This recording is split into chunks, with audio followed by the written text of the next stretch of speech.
সুরক্ষার স্বার্থে বিজেপি লড়ছে লড়ছে লড়বে।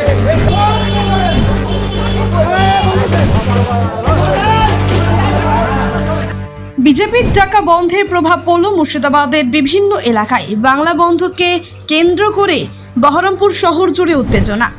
মুর্শিদাবাদ জেলার সদর বহরমপুরের বিভিন্ন এলাকায় বিজেপির সঙ্গে তৃণমূল নেতৃত্ব এবং কর্মীদের বচসার ছবি উঠে আসছে বুধবার সকাল থেকেই।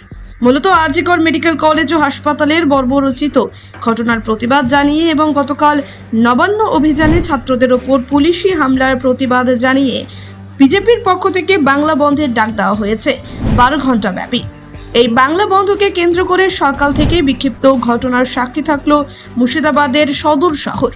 এই বাংলা বন্ধকে সফল করবার জন্য বিজেপির পক্ষ থেকে মুর্শিদাবাদ স্টেশনে ডাউন ভাগীরথী এক্সপ্রেস আটকে বিক্ষোভ প্রদর্শন করা হয়। এদিন বহরমপুর শহরের বাসস্ট্যান্ড এলাকায় বাস বন্ধ করবার জন্য বিজেপি নেতৃত্ব এবং কর্মীরা এসে পৌঁছালেই তাদের সঙ্গে বচসায় জড়িয়ে পড়েন বহরমপুর বাস ইউনিয়নের তৃণমূল পরিচালিত শ্রমিক সংগঠন। অন্যদিকে বহরমপুরের খাগড়া জে.এন. একাডেমি বিদ্যালয় বন্ধ করে দেবার জন্য বিজেপি কর্মী এবং নেতৃত্বরা গিয়ে পৌঁছলে সেখানেও কার্যত বিদ্যালয়ের প্রধান শিক্ষিকার সঙ্গে বচসায় জড়িয়ে পড়তে দেখা গেল। অন্যদিকে বহরমপুরের গোড়া বাজার এলাকায় পথ অবরোধ করে বিক্ষোভ প্রদর্শন করে বিজেপি নেতৃত্ব এবং কর্মীরা। পাশাপাশি বহরমপুর শহর জুড়ে বিজেপির বাইক বাহিনীর দাপিয়ে বেড়ায় এবং বিভিন্ন দোকানপাট বন্ধ করে দেবার জন্য দোকানে দোকানে ঘুরতে দেখা গেল বিজেপির নেতা কর্মীদের। যদিও বিজেপির ডাকা বন্ধের প্রভাব মুর্শিদাবাদে সার্বিকভাবে প্রভাব না পড়লেও বিক্ষিপ্ত প্রভাব দেখা যায়। দেখুন, গতকাল আমাদের রাজ্য সভাপতি পশ্চিমবাংলায় ছাত্র সমাজের উপরে যে পুলিশি অত্যাচার হয়েছে এবং আর.জি. করের যে ডাক্তারকে ধর্ষণ করে খুন করা হয়েছে, সেই খুনিদের ফাঁসির দাবিতে এবং কালকের যে পুলিশি নির্যাতন, তার যারা নির্যাতন করেছে তাদের বিরুদ্ধে কি পদক্ষেপ নিচ্ছে তার দাবিতে আমাদের যে 12 ঘন্টার বন্ধ, সেই বন্ধের অঙ্গ হিসেবে আজকে রেল অবরোধ।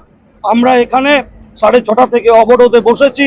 আমরা যতক্ষণ এই আমাদের আশ্বাস না দেবে যে কালকে ছাত্রদের উপরে কেন নির্যাতন করা হলো, যারা করেছে তাদের গ্রেফতার করতে হবে, আর.জি. করে যারা ডাক্তারকে ধর্ষণ করে খুন করেছে তাদেরকে যতক্ষণ না ফাঁসিতে ঝোলাবে, যতক্ষণ না পুলিশ প্রশাসনের কাছ থেকে আশ্বাস পাবো, ততক্ষণ অবরোধ চলবে।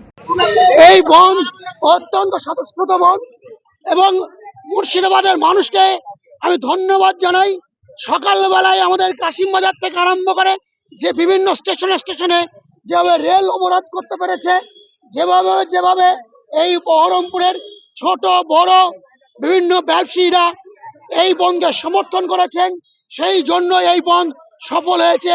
এবং আর বিভিন্ন অফিসও আজকে বন্ধ রেখেছে, স্কুল বন্ধ রেখেছে, কারণ সবাই চায় যে এই ধরনের তৃতীয়বার আর কোনো ধর্ষণ না হোক। সেই ধর্ষণের বিরুদ্ধে, আর.জি. করের ঘটনার বিরুদ্ধে, শুধু ধর্ষণ নয়, ধর্ষণ তো অনেকই হচ্ছে, মারাত্মক অভিযোগ একটা সরকারি প্রিমিসেসের মধ্যে এবং সরকারের যে আধিকারিকের সঙ্গে যুক্ত, তার বিরুদ্ধে আজকে বাংলার মানুষ গর্জে উঠেছে। 100% সফল। আমরা নিজেরাও ভাবতে পারিনি এত সুন্দর সফল হবে। ছোট বড় স্ট্রিট ফুড ব্যবসায়ীরাও আজকে তারা সমর্থন করছেন। আজকে কোথাও দোকান প্রসাদ খোলা নেই, বাস বন্ধ, এখানে ছোট বড় অটো, টেকার, ফলের দোকান, সমস্ত দোকান বন্ধ।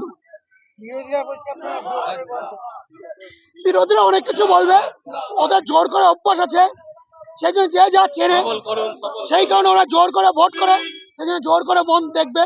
কিন্তু ভারতীয় জনতা পার্টি জোর করে থাকে ওদের ভাষায়, আমি আমার কথা বলছি না, তার মানে জানতে হবে ভারতীয় জনতা পার্টির এখানে শক্তি অনেক অনেক বৃদ্ধি পেয়েছে। আমি ওদের কথাকে সমর্থন করছি না। বিজেপি কোথাও বল প্রয়োগ করে বন্ধ করছে না, মানুষের স্বতঃস্ফূর্ত বন্ধ। বহরমপুর থেকে এজাজ আহমেদের রিপোর্ট, চেতনা নিউজ।